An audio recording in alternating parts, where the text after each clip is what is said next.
बड़ा सुंदर समय है। मनुष्य जीवन पा करके उसे ये सौभाग्य प्राप्त हो कि वो गुरु प्रभु की याद करे, अपने जीवन में, व्यस्त जीवन में उस परमात्मा के लिए समय निकाले। ये बिरले जीवों को प्राप्त होता है। मनुष्य जीवन की विशेषता है ये है कि मनुष्य जीवन परमात्मा की भक्ति और उसकी प्राप्ति के लिए मिला है। पर मनुष्य सदियों से परमात्मा की और भक्ति और उसकी प्राप्ति के उपाय करता रहा, लेकिन क्या किसे ये परमात्मा प्राप्त हुआ? कारण ये है कि हम फॉर्मेलिटी के नाम पर परमात्मा की भक्ति करते रहे। हमने अपने जीवन में ये मान लिया कि हम सुबह उठे, 1-2 घंटा मंदिर में जाएं, ध्यान करें, भजन करें और सारे जीवन सारे दिन उल्टा काम करते रहें, उससे कोई फर्क नहीं पड़ता है। भक्ति के लिए जरूरी है कि हम अपने जीवन को संभालें। तो कैसे संभालें? अपने जीवन को कर्मों के आधार पर संभालें। मुझे याद है हमारे यहाँ एक भाई थे, उन्होंने सत्संग लिया, लगभग 15 साल पहले का जिक्र होगा। जब उन्होंने सत्संग लिया तो मन में ये तय कर लिया हमें 5,000 रुपये खर्च करना है। और उनका फ़ोन आया, सरकारी जॉब थी, लेखपाल थे वो। कहने लगे अपने साथ बहुत लोगों को लेकर के आना, हमें 5,000 रुपये का लंगर बनवाना है।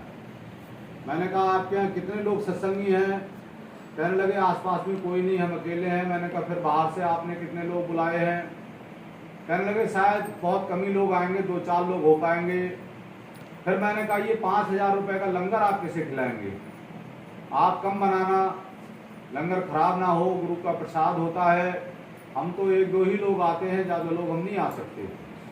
लेकिन वो माने नहीं, कहने लगे हमने तो 5,000 रुपये दान करने का मन बना लिया है और हमें तो ये 5,000 रुपये दान करने हैं, लंगर बनाना है। मैंने कहा वो आपकी मर्जी। शाम का सत्संग था, करीब 5 बजे के आसपास हम पहुंच गए सत्संग में। बहड़ी में सत्संग था। हमने जाकर के देखा कि लंगर ही लंगर है, वहाँ सुनने वाले 4-5 आदमी हैं। फिर हमने पूछा भाई आप ये बताओ, आपने ये जो लंगर बनाया है ये बहुत सारा लंगर किसे खिलाना है? कहने लगे जो चाहे मालिक जाने, गुरुजी जाने, हमने तो बना लिया। फिर हमने दूसरा तरीका निकाला। हमने कहा ऐसा है, अभी तो समय है आपके पास पड़ोस के लोग हैं, आप दावत कर दीजिए, भंडारे की दावत के नाम से ये लंगर उठ जाएगा। भंडारे की दावत करवा दी। वो विषय निपट गया, सत्संग हुआ। सत्संग में कोई आया नहीं आया, लंगर उनका चल गया भंडारे में। उसके बाद हुआ ये बरेली मणिनाथ पर सत्संग हुआ तो उनकी पत्नी आई, वो नहीं आए। तो मैंने पूछा, मैं नाम तो नहीं लूँगा, मैंने पूछा कि वो कहाँ है? तो उन्होंने किस्सा सुनाया। वो कहने लगी ऐसा ऐसा है, वो तो जेल चले गए। मैंने कहा क्यों चले गए, क्या कारण है? फिर उन्होंने पूरा किस्सा सुनाया। 40,000 रुपये की रिश्वत ली, काम का पैसा लिया और उसमें वो पकड़े गए। उसी से 5,000 रुपये का उन्होंने लंगर बोल दिया। तो उन्होंने ये तय कर लिया हमें तो 5,000 रुपये इसमें से दान करने हैं।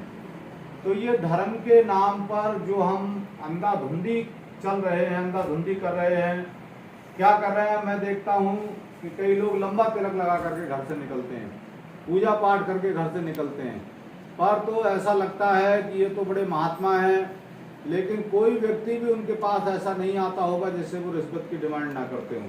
हर काम के पीछे रिश्वत। जब सरकार आपको तनख्वाह दे रही है, काम की पूरा पैसा दे रही है, फिर हर चीज़ में रिश्वत, ये सब कहाँ से आया? ये धर्म का रास्ता नहीं है। धर्म का रास्ता कर्म से बनता है। और भगवान कृष्ण ने गीता में कहा है, हे अर्जुन, जो कर्म को सही तरीके से करता है, कर्म की कुशलता का नाम ही योग है। योग हमें करना है, भक्ति हमें करनी है, तो हम अपने कर्म की कुशलता बनाएं, अर्थात मेहनत से कमाएं, उसको खाएं। और मेहनत की कमाई करके जब हम खाएंगे वो हमारे जीवन में फलीभूत होती है। और मेहनत की कमाई करके हम खाएंगे तो वो जिससे जो हमारी कमाई खाएगा, चाहे हमारा परिवार हो, चाहे हम जिसको खिलाएंगे, सब जो है वो सही मन उनका होता हुआ चला जाएगा। तो इसीलिए हम कई बार उल्टे रास्ते पर चले जाते हैं। भक्ति तो सब करते हैं, भक्ति चोर भी करता है।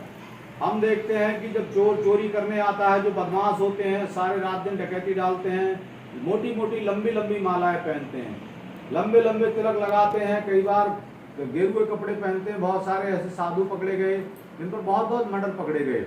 हमारे यहाँ खड़े श्री महाराज थे, 38 कत्ल निकले उन पर जब वो पकड़े गए तो। और वो जो है खड़े रहते थे झूला लगा करके और बहुत बड़ी तपस्या करते थे।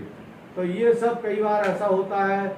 आप देखेंगे कि पहले ज़माने में ऐसी सुविधाएं नहीं थी जो हम जो है किसी तरह से मुलजिम को पकड़ सकें। तो वकील लोग सलाह देते थे कि ऐसा है, अब आपकी आजीवन कारावास होने वाली है, माला पहन लो, कपड़े पहन लो और कहीं बाहर निकल जाओ। तो सारे जीवन मुलजिम हाथ नहीं आता था। तो हमने क्या है, एक पर्दा बना लिया। हम अपने किसी प्रकार से छुप जाएं, धर्म की ओट लेकर के हम बच जाएं, हमने एक साधन बना लिया। लेकिन ये परमात्मा की भक्ति का साधन नहीं हो सकता। जैसे चोर रात में जाता है, देव स्थान होते हैं, देव स्थानों पर जाता है, चक्कर लगाता है हमारी चोरी लग जाए, और वो उसमें से पैसे भी बोल देता है कि हमारी इतने रुपए की लग जाए तो हम इतने रुपए दान कर देंगे। लेकिन कहा है राम नाम तो सब कहें, ठग ठाकुर और चोर, प्रेम बिना रीजत नहीं तुलसी नंद किशोर। कि जब तक हम प्रेम से उस परमात्मा को रिझाते नहीं और हम अपने कर्मों को सुधारते नहीं, तब तक वो परमात्मा की भक्ति नहीं होती। परमात्मा की भक्ति की शुरुआत होती है अपने कर्मों को संभालने से। तो ये कर्म हमें क्या संभालना है? कर्म हमें ये संभालना है कि परमात्मा ने व्यवस्था दी और परमात्मा ने एक मन लगाया और परमात्मा ने मन के साथ ही जो विकार दिए। विकार क्या है? आशा, तृष्णा, ईर्षा। आशा इतनी है, उम्मीदें इतनी है समाज में कि हमारे पास कितना भी हो जाए फिर भी हमारा मन नहीं भरता। और आप ये देखेंगे जिनके पास अथाह पैसा है, स्विच बैंकों में जिनका नोट ही नोट भरा हुआ है, उन लोगों को और पैसे की आवश्यकता है। सारे जीवन में वो चाहे ओढ़े बिछाएं पैसे को, फिर भी उन्हें पैसों की आवश्यकता है, फिर भी अत्याचार करते हैं। पैसे की एक जरूरत है समाज में, दुनिया जानती है पैसे की जरूरत है, बिना पैसे के काम नहीं होता। लेकिन ऐसा नहीं है कि सब कुछ पैसे से ही हो। जब हमारे पास पर्याप्त धन परमात्मा ने दिया है, परमात्मा हमें सब कुछ दे रहा है। कबीर साहब ने तो यहाँ तक कहा है, साही इतना दीजिए जामे कुटुंब समाए, मैं भी भूखा ना रहूं साधु ना भूखा जाए। धन की हमें क्या आवश्यकता है कि परमात्मा हमें इतना दे कि कोई हमारे घर अतिथि आ जाए, मेहमान आ जाए, हम उसका स्वागत सम्मान कर सकें और अपने लिए भी 2 वक्त की रोटी आसानी से दे, 2 जोड़ी तन पे कपड़े। अगर हम सही मायने में देखें तो हमारे जीवन में भोग बहुत कम है। हम जो है इच्छाओं को बढ़ाए हुए हैं, भोग बहुत कम है।